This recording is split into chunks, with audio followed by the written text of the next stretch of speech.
همه هم باشد همچون آدم همچون انسان همچون مخلوقات زنده بودنتان را تصور کنید برادران عزیز. ما در حیات یک بار میویم.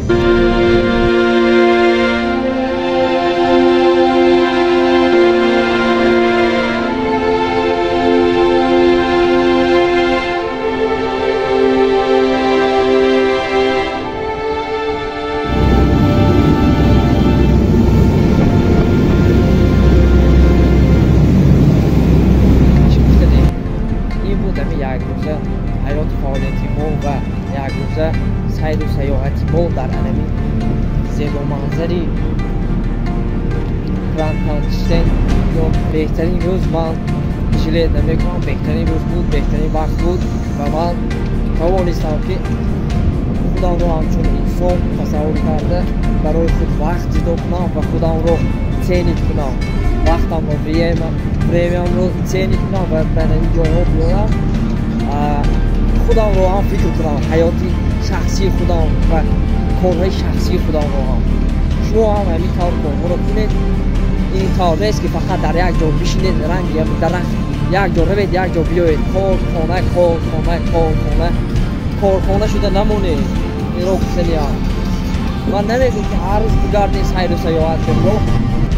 همه هم باشد همچون آدم همچون انسان همچون مخلوقات زنده بودنتان را تصور کنید برادران عزیز.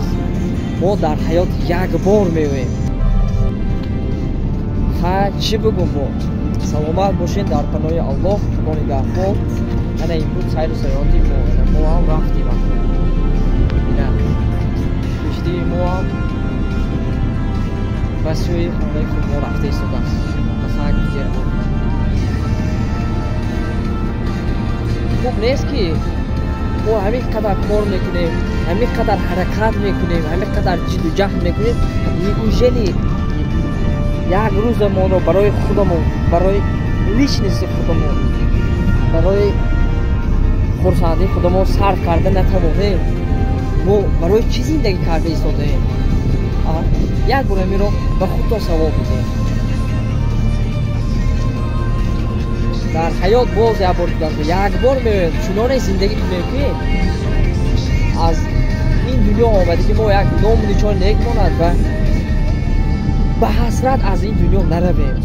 انا این بود معنای سخنهای من. شفشفی من شفتالش انا این دو در پناه الله. خدا نگهدار.